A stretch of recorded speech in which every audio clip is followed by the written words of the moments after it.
Welcome everybody to our first a little vocal series we have with the very talented and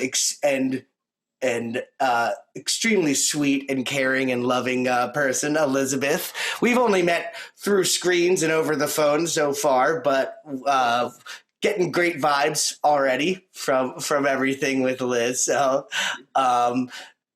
we're here and. We're going to talk today mainly about breath control for singers. And that's the most important part of singing is going to be your breath control because everything comes from your breath, right? Even when you're talking. If you can't breathe, you can't talk. If you can't breathe, you can't sing. So this is extremely, extremely important stuff. And we'll have another clinic next Monday, and I believe it's 11 a.m. next Monday. We got you up early to come today, but next week will be a little bit later for you guys. All right. So I know it's summer break and making you get up before 10 a.m. No, just kidding. Some of you are probably like, I've been up for hours. Something tells me Keaton hasn't been up for hours. No one's. So first off, I just want to give you guys kind of fill everybody in on what's going on with the new Rockdale plans. We are set to open up next week, hopefully, with everything. So I've got a lot of work to do this week to get us going, but we will it looks good. It looks good. We might not have everything ready to go, but we'll have enough to open up.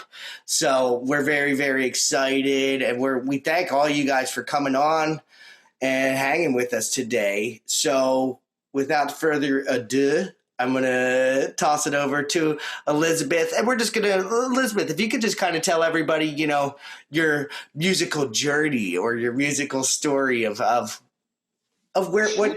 what got you to the Sure. opera company? Well, I was actually an instrumentalist. I was a flute player when I started playing the flute when I was 5. And I went all through grade school and all through high school playing the flute. And I picked up the violin here and there, but flute was my main instrument. I went to college, undergraduate, as a flute major. And I always loved to sing. So I thought, you know what, I'm going to take voice lessons now that I'm here at this great school. I went to Boston University School for the Arts. Wonderful, wonderful school, music school. Very good. By the way, if anyone's looking to go into get a degree in music, it's wonderful. And it's also a great city, a very musically alive city to get a degree in. I started to take voice lessons, and my voice teacher said to me, I really think that you need to consider being a singer, that you should consider classical singing. And I had listened to it growing up. My mother listened to classical all the time. So I thought, you know what, let's see what happens. So for about a year, I took lessons, and then I ended up switching majors. So I was no longer a flautist, I was a singer, which I will tell you that having some kind of instrumental background was very helpful in kind of making that transition. Mm-hmm. And that was kind of it for me. That was when I became a classical singer. I went to grad school for vocal performance. I got a master's degree at the College Conservatory of Music at the University of Cincinnati, another wonderful top music school. And at 23 years old, I left there, and I had horrible performance anxiety, debilitating actually. Yeah. So I tried for about 2 years. I got a desk job because I was out of school. So I got an entry-level desk job, and I tried to keep up with the singing here and there. And I realized that my nerves were so bad and my confidence was so bad that I thought I couldn't do it.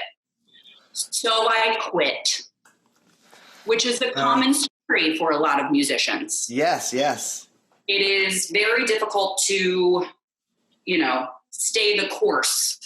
Mm-hmm. You really have to want it, and you really have to love it, and you really have to work at it every single day. It has to always be on your mind if it's something that you want to do professionally. Yep. It will consume you.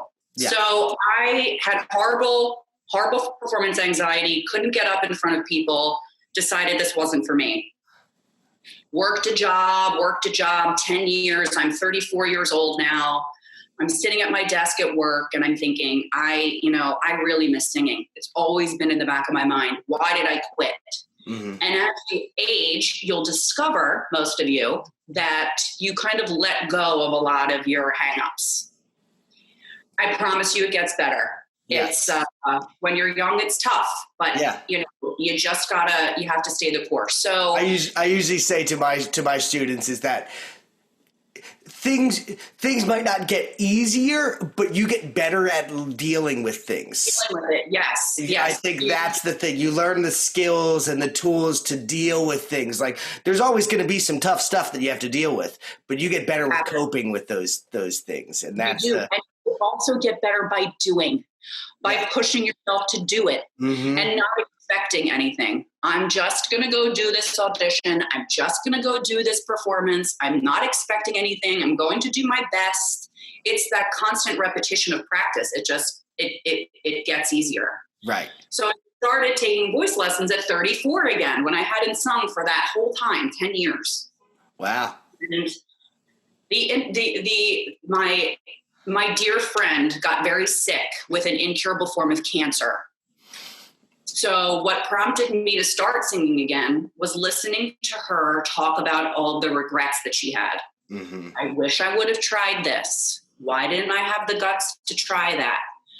Oh my goodness, I regret not doing this. And why was I so afraid? All of these, hearing all these things from her as she was, passing away. Right. So when she left the earth, bless her heart, Jennifer, I decided that I had absolutely nothing to lose and that it was time for me to try to go and do this. And I put zero expectations on myself. I said, I'm doing this for the love of it. I love it. And I feel that I need to share it. It's not about me. It's not about my ego. Right. It's about me sharing my art, putting it back out there. I've been given a gift. It's time to share. Yeah. So I took some lessons for about 6 months, and I thought two of my friends from college were in the Metropolitan Opera Chorus, and it's a very good job. It's you guys might understand from hearing your parents talk about benefits and a pension and, full-time medical and dental and all of these things that usually come along with an office job. Right. You could have as a singer. Wow. And you could sing the most famous opera company in the world. So to me, I thought, you know what, let me just try. So I went and I was not scared because I thought, you're hilarious, Liz, good for you, girl. You're going to try and enjoy it. I had the best time. I sung at the Met. Yeah. I walked out of the audition and I dropped my binder of music into the trash can because I thought that was fun. Glad I did it. I get a phone call about 3 months later. Can you come back? Oh, wow. The callback. We'd like to hear you again. So mind you sit around for a long time sometimes. You think, oh, I didn't get it. Oh, they're not going to let me know.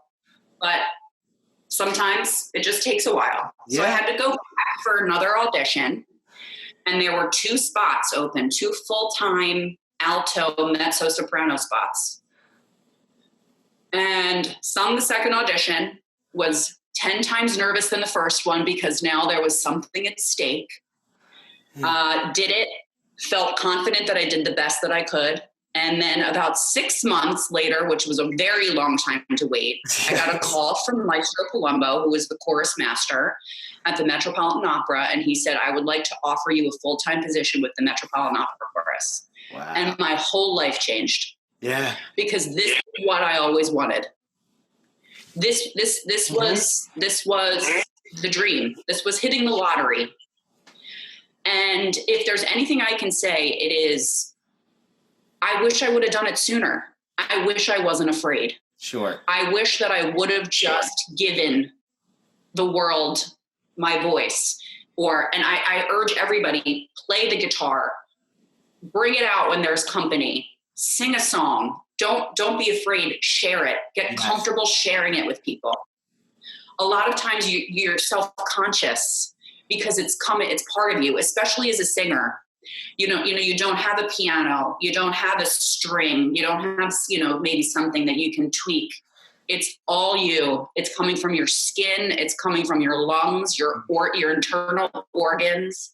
It is a very, very, very sometimes hard thing to share with people. Yeah.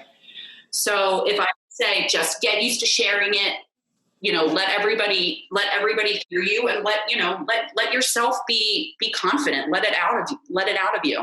It's meant to be shared. I love that. One of my actually, I'm a big classic rock fan, and the Allman Brothers, Duane Allman. One of my favorite musician quotes, is Duane Allman says something along the lines of, "Develop your talent, man, and then share it with the world." Like, records are really just gifts for people, and that somebody would care enough about you to share their art with you is a beautiful thing. And like that has always been a quote that for me is like what helps me get over the performance anxiety. And because I mean, anybody who knows me on stage, go ahead. Yes. It's not about you. Yes. You were given it, and now you need to share it. Mm-hmm. You need to be nervous. Yes. And, let share it with the world. Put it out there. So, and younger musicians have more difficulty with this, mainly just because we haven't built that confidence up yet. You haven't gotten used to it. It's a lot of that's why we have set up Rockdale to be a performance studio, because we realize the more we get you on stage, the more you get used to being on stage, the more you're just kind of like, stage is no big deal. Now, I say that stage is no big deal. I still get nerves pretty much for every show that I play, though. So, like, absolutely. That never goes away. Yeah, that never goes. I say if you don't have nerves, you don't care anymore, and that's a bad thing. So you want to, like, and some people don't get nerves. Some people get sleepy before they get. I know some people who, like, when I wrestled, you get very nervous before a match. And some guys I know would, instead of being nervous, they would like take a nap. And I was like, man, I wish I had that. That'd be a lot better than me just sitting there like with a, snot bubble coming out of my nose while I'm crying, I like to think of it as excited anticipation. I don't like to label it as nerves. Right. It's an excitement. It's an anticipation. Right. It's like when you're going to Disney World the next day or Christmas Eve night, right? Is that like you're just jazzed up? You're just jazzed up. It's good energy. Right. It's not nerves. It's good energy.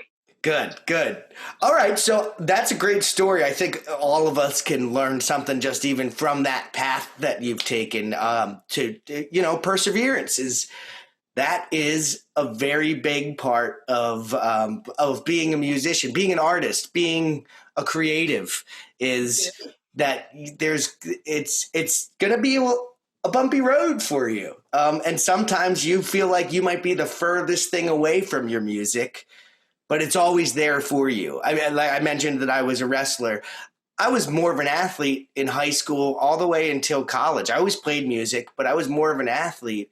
But sports kind of went away for me, and music was there. So that's that's what made me become more of a musician than an athlete, was because like I realized that music is a hobby I will have for my entire lifetime, whereas sports, your body starts breaking down a little bit, like it's, and also I was playing some pretty violent sports, so I don't want to put my my head and my body, especially with everything we hear with concussions and everything now too with sports. So not to turn any away from sports. Some of my best buddies were the ones that I still coach wrestling at Williamson Trade School. So I'm still involved in that world, but music has been that supportive community for me too. Oh, absolutely. And I will say that I always tell people when they ask me about how do you stay in shape as a singer, and I said, well, I liken it a lot to being a pitcher on a baseball team. Mm-hmm. We are also athletes. Musicians are athletes. Yeah. We use our body. We have to be strong. We have to be, it's a mental game, most of it. Yeah. Which is a lot in sports as well. So they really do. They're very simple worlds. Right. Worlds. And you have to stay in shape as a musician, just like an athlete stays in shape. Right. There's like a script that you go into thinking it's going to go one way, but you have to also be able to go on the fly, and that's a performance, right? Or and entertainment. So that's great. I think that thank you for telling your story and sharing that with us. Let's jump in to more of the exercises for everybody. Now, you guys all saw there is a chat feature right in here. So if you have any questions, feel free to pop in the chat and let us know any questions you have. I'll be keeping an eye on the chat, and I'll chime in with any questions. We'll also save some for the end. And if we want, we can also just, you can all pop in. We're going to keep everybody muted just so it's not a bunch of people blowing into microphones and everything. But you know, and this will all be recorded as well and put onto Facebook and YouTube. So if you want to come back and look at the exercises again later, which you should, then it will be up there for you probably in the next couple of days. Okay. All right. Okay. Breath. The basis of singing. I will start out by saying a lot of people sometimes say to me, well, I sing jazz, so I don't really need to know how an opera singer breathes, or I sing musical theater, so this doesn't pertain to me. I'm a straight tone early music singer. This doesn't pertain to me. Trust me, you heard it here first. It absolutely does pertain to you. It also pertains to you as a public speaker, if you're a doctor, if you use your voice a lot. All of these things are important for whatever kind of singing or public speaking you do. Your breath is the motor for everything. And if you don't have a good basis on your breath, a good breath control in singing, you can end up injuring yourself, which happens often, believe it or not. Just like an athlete sprains their ankle, you can sprain a vocal cord. You can get a callus on your vocal cord from not using your breath correctly. Are these things death sentences in the professional world? Absolutely not. You can recover from them, but it will keep you from working, because you'll have to cancel some of your gigs because you know your voices, you have to rehabilitate. So if there's one thing I cannot stress enough, it's that it is very, very important to spend time on your breath and to learn how to use your breath first before you do anything else. And there are exercises that you can do all the time. So if you are, as an opera singer, or as a singer, I will say, you have your articulators up here, your nose, eyes, ears, everything kind of up here are your articulators. They're what speak. And then from here down, all the way down, and I point all the way down into my ankles and toes, because many times I'm thinking of filling up that whole section in order to not breathe too high. A lot of times I see people, singers of all kinds, all styles, breathing too high. They're breathing up here. You can't. You've got to breathe low. It goes down. It drops. It kind of drops down. It's a column. And you can almost think, I always think hollow legs, Liz. Breathe into your knees. You're filling all the way down up. You know, that's down. That's your anchor. Yeah. So as you're breathing, a thing that I like to warm up with, I should have worn something a little bit tighter fitting so you could see, but I will do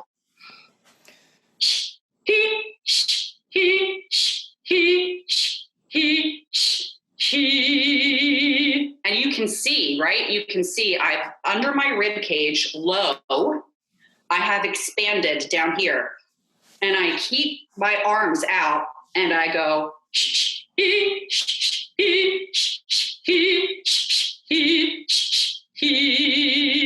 That's a very simple exercise that you can do on those same notes or whatever notes you're comfortable, just trying to get this strong. This is kind of your anchor in here. You have to have a strong core as a singer and as an instrumentalist. I can't tell you how many times I've heard instrumentalists saying as they're playing, they're breathing and they're feeling it internally. It is inside. and it's low and it's grounded. Yeah. So again, I will tell you here, can you see how far I'm expanding? I am making a conscious effort, and back here is moving a little bit too, my lower back. It's low. The breath is low.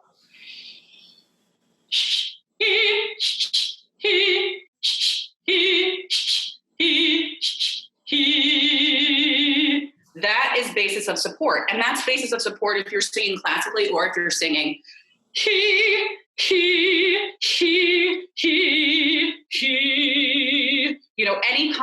any style. It works for any style. So that's a great warm-up. So are those little breaths in that you're taking in between? Yes. Okay, cool. It's kind of a like a cat hiss. Yeah. If you do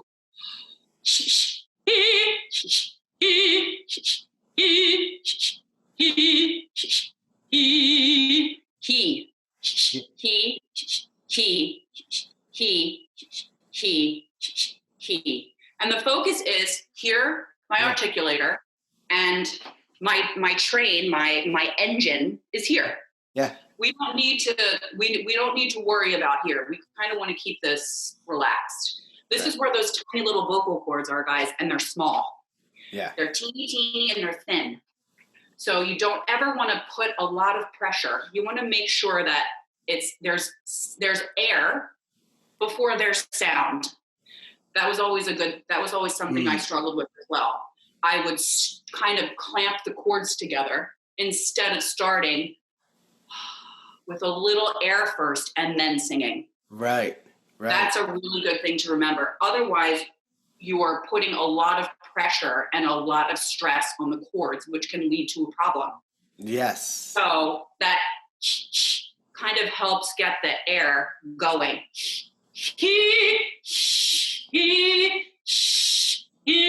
Okay. Got it. It's almost like the bow on a violin, like it's got to start moving before you're going to hear the sound. Right. Yes. Exactly. Rather than like plucking your violin, where you're putting a lot of resistance against it and then plucking your string and putting a lot of resistance, and then you get a hard sound, right? We want a smooth sound moving in.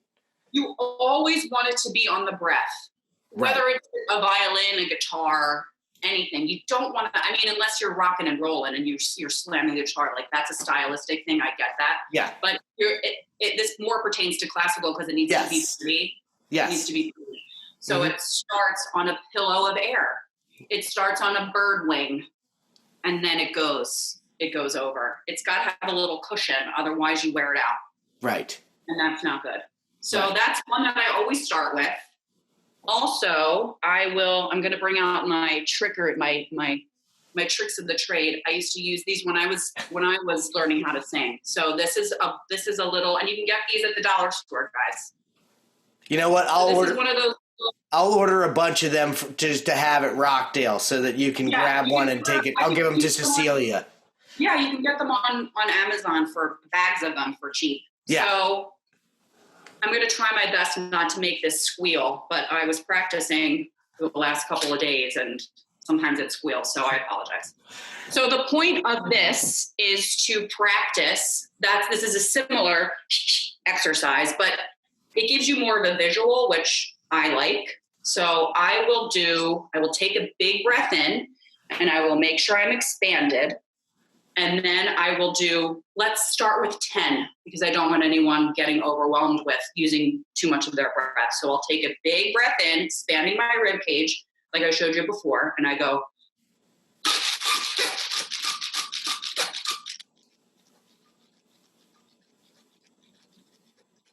Okay, so I did 25.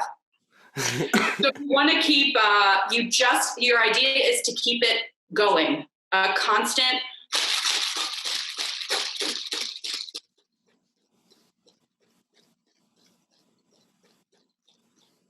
You just practice, start with 10, because it's not going to be easy. And what you're doing every time you're getting this to expand is taking a tiny little catch breath. But that's also working on your motor. getting your motor going. So it's kind of waking up all of those intercostal muscles, those deep muscles. Your diaphragm is getting a major workout. So that's another really great warm up. Also, I love to work with this like this.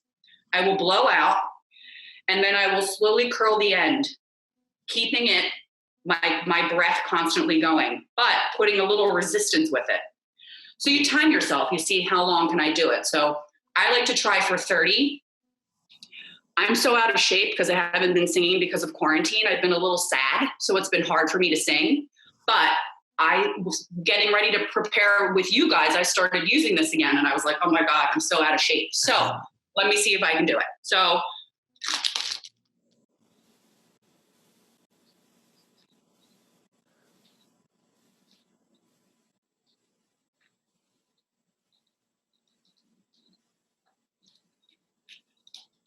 and your breath is constantly, slowly, you can feel it. It's just It's pushing back.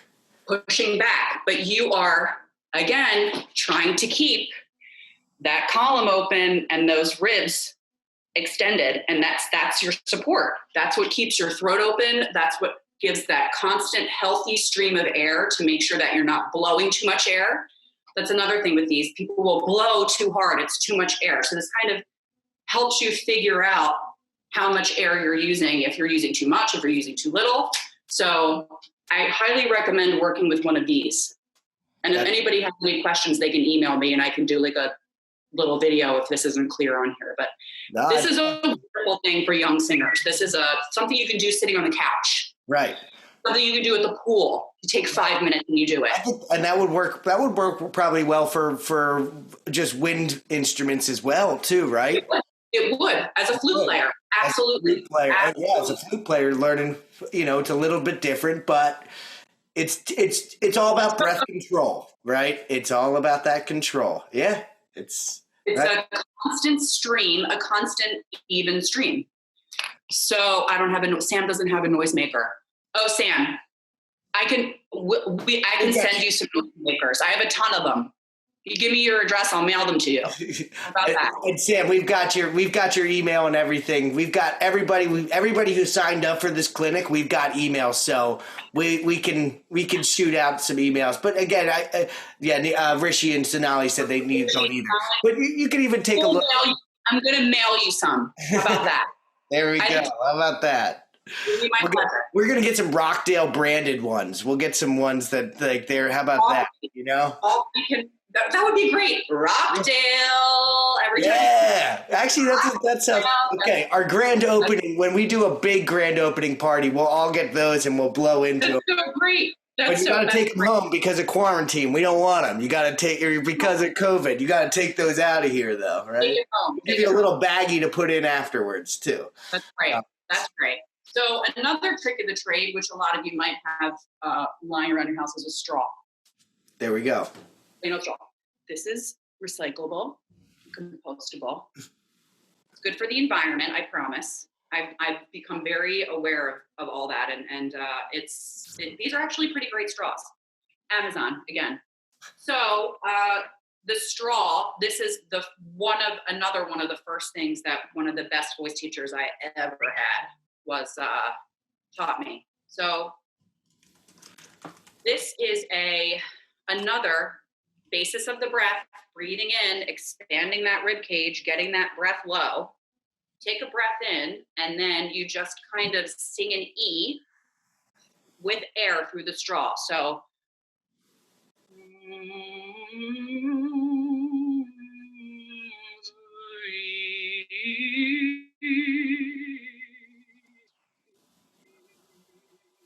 what it helps you do is get the breath centered and focused and like a laser beam through the straw.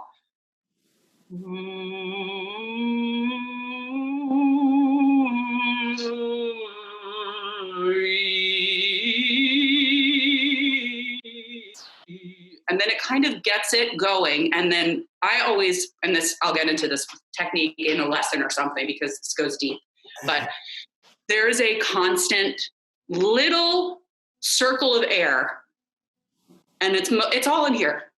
a lot of people sing with too much air and they're pressing it through their throat, and it needs to be concentrated and small, believe it or not. It doesn't sound small, but the amount of air that you're using is small because, again, you don't want to push too much air through your vocal cords.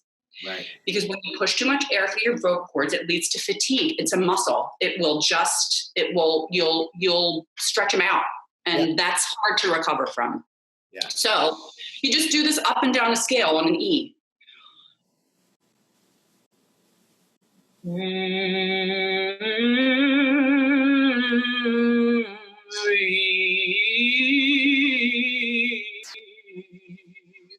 And it's small, and it's focused, and it's tight. So this is also a good way to learn how to breathe in on the inhalation. So you can suck it in, and I can feel everything down low is expanded. I can feel it into my knees. That's how low my breath is. I can feel it down through all of my internal organs. It's low. It's low, and that's where it's like you want to keep a ball spinning on air. Here's the ball, and down here is the air that's shooting up, and the ball is just over. That's a good. I like that. Gotta keep that. Yeah, I like that analogy. Yeah. Gotta keep going. So these are really simple exercises for. I've watched famous opera singers do these exercises in their dressing rooms. So this is something that will serve you for your whole life. And again, it doesn't matter if you're a guitarist, if you're a violinist, flautist, piccolo player. The breathing, I watch the orchestra members in the orchestra. They breathe like singers. Instrumentalists breathe like singers. Oh, we talk about that with our drum. I talk about that with my drum students all the time. Just it because you're a drummer, exactly. It's an instrument that you need to breathe. If you don't breathe, it's kind of a thing we need to do as human beings all the time. Is that breathing thing, right? Doesn't matter what you do, and the more you do, the more you need to breathe, right? So drummers, especially. So it comes very naturally to some people, but to a lot of people it doesn't. And we've been taught by listening to our parents or teachers speak. A lot of people don't take a good low breath before they speak. It's learning about everything from here down, I think, is more important to learn about before we worry about what's coming out. Right. You want to get the basics right. Sure. And then all the rest of it's going to come a lot easier. But it takes work. Yeah. 5 minutes here, 5 minutes there, a couple of times a day. You're going to notice a huge difference. That's great. And the straw and the little noisemaker will not let you push too much air through, which is what we want to start learning as singers. To not use too much. You don't have to tank up. Yes. It's not, you need to be calm and slight breath and just constant flow of air. Ride the breath. Beautiful. That's great. Yes. So I hope that was helpful.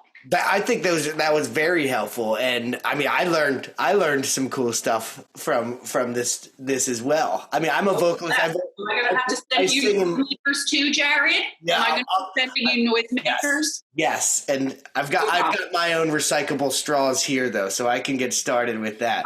I was even thinking if you do have the straws with the wrapper, you could probably almost take half the wrapper off, and maybe tape it, and then you could kind of do the noisemaker thing through that. You could. That's a great. You could. This is what I'm good at. The creative stuff. The stuff. I'm good at the DIY. What do I have? What can I make out of it? Right. These are the reason I love these is because you can as you're going out, you're working on kind of curling it back in. So your brain gets super focused. It's really awesome thing. Yeah, I'm sure dollar stores, anything, your parents, dollar stores, you can find them and everything too. I'm just gonna mail them to you guys. So we'll get an email and I'll send some noisemakers out.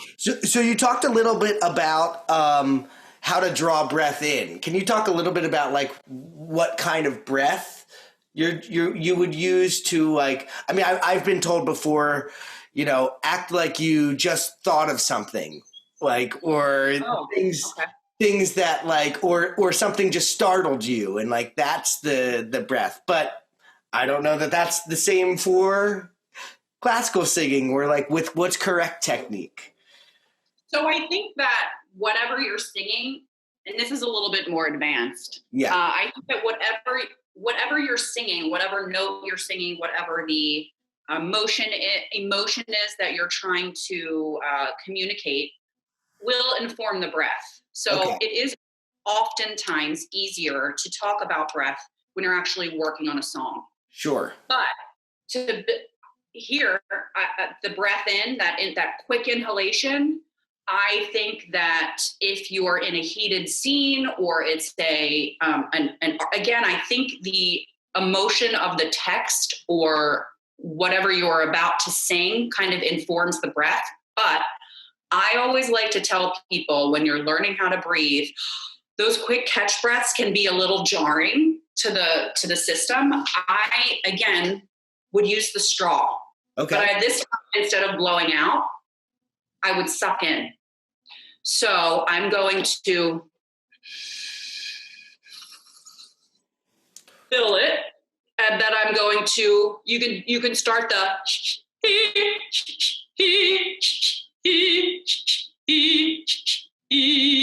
you can do it on the inhalation as well. So that kind of helps with, I'm sucking in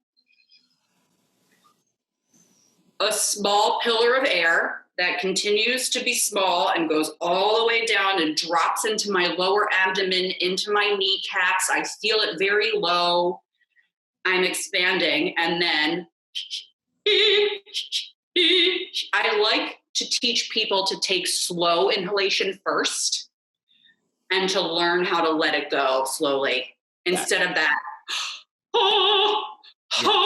That's all fine and good, but that will come. Right. But I do think learning how to use all of these intercostal muscles and literally breathing into your back, your lower back, you have all of these muscles back here you have to expand. That's what you need to strengthen first before we do too many catch breaths. Right.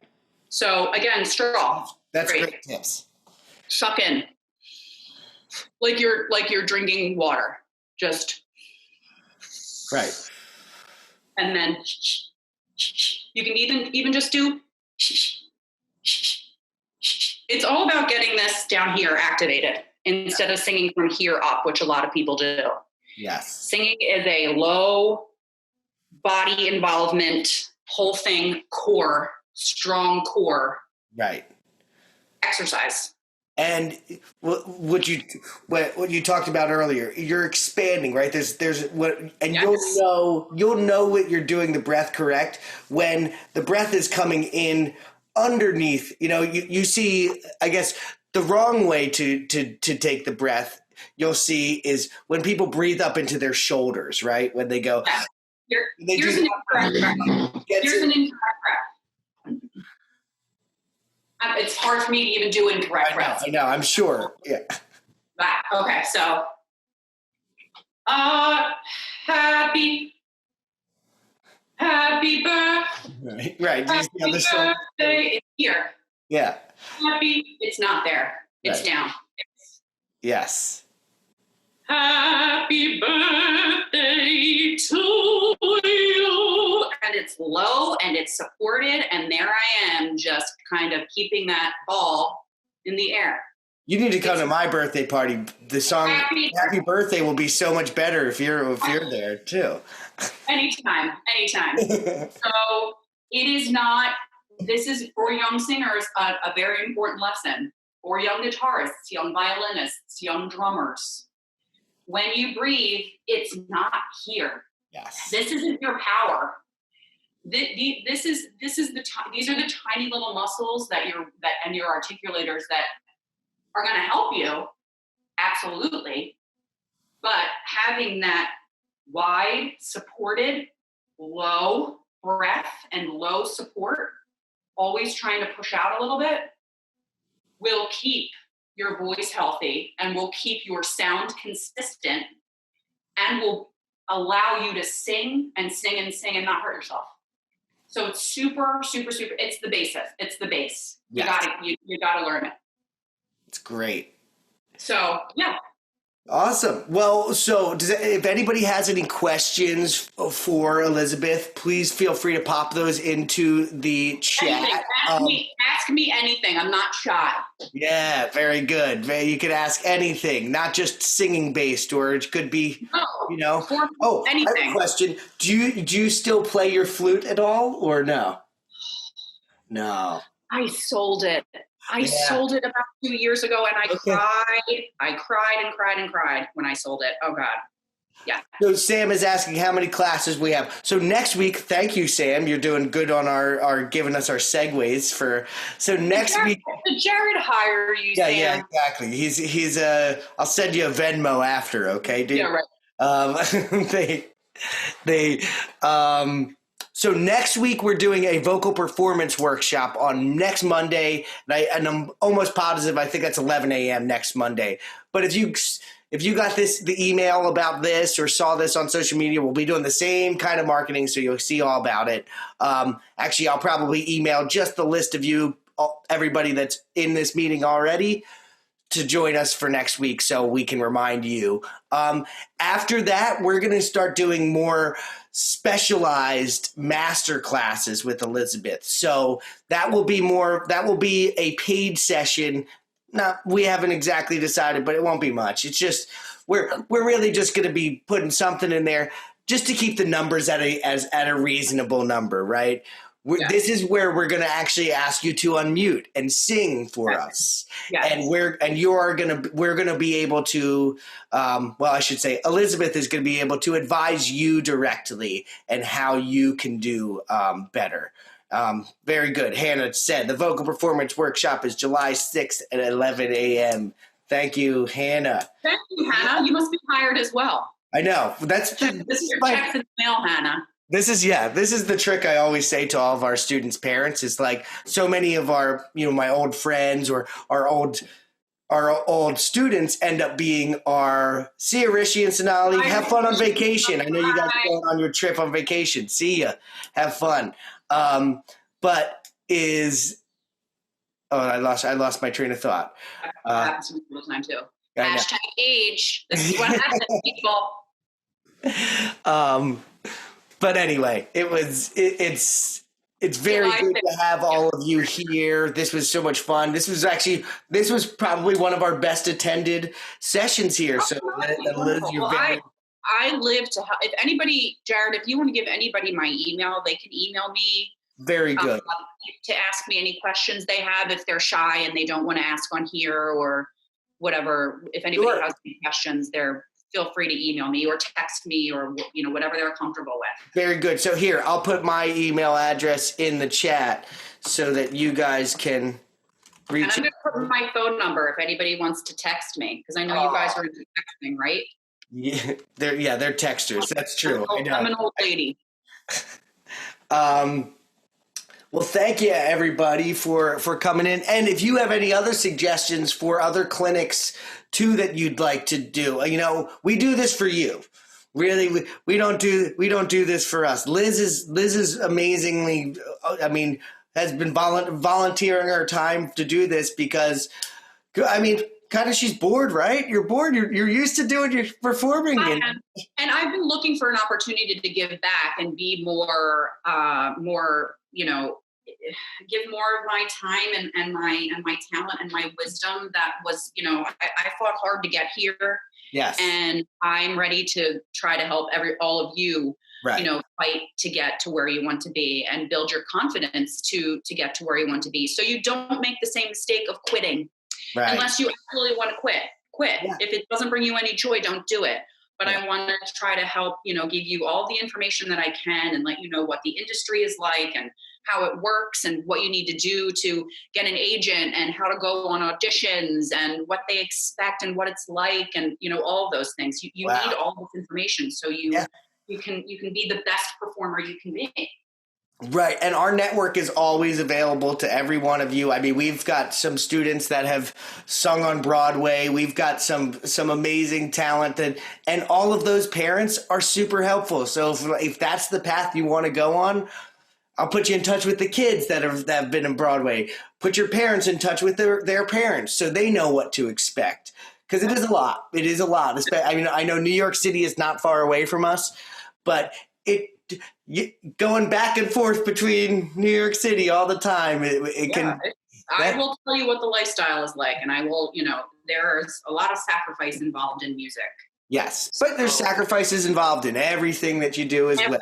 Too. So, everything. And honestly, I sacrificed, when I was gigging most weekends, you sacrifice your weekend to go out and gig, right? Well, and I would, not very often would I complain about that. But now that we're in quarantine and I can't gig, I'm like, what do I do on these weekends? I'd rather have so many free Saturday nights. I know. Right? Yeah. I realized how much of music was also my social life as well, which is another thing that I'm like still trying to figure out. Like, how do I?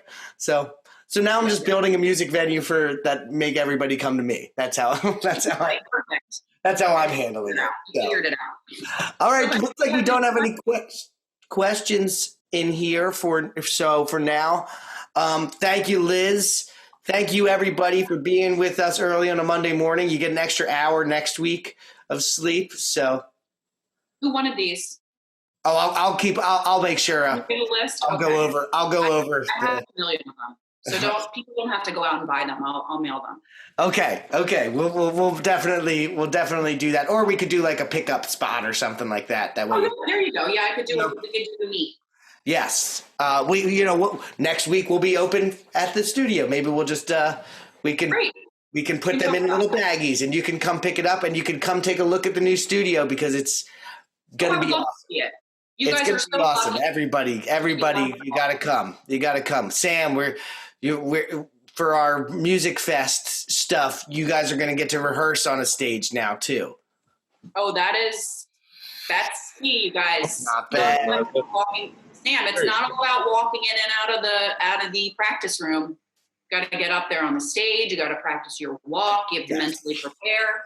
It's a big. There's a lot involved. Is Fest canceled this year? I think it may be canceled this year, but guess what? I'm going to talk to. I'm going to talk to Aaron to see if we could maybe do something smaller for you guys at our little space with some socially distanced, maybe do it more as like broken up where only 20 or 30 people are in the room at a time, and put some space in between. So we will do what we can to try and get you guys, because I love those performances as much as you guys love doing it. I love watching them, and even though I'm only playing background stuff, it's like one of my favorite parts of the year is to back you guys up while you slay it on stage. So yeah, that's why we work. That's why we work so hard. Right, and this is passing it on. This is why Elizabeth is here and why we're here. We're passing it on to the next generation. We want you guys. I always say it. I want all of my students to be better than me. That means I did a good job teaching you, right? That if I got you to a point where you exceed what I can do, like. That's the best, right? True.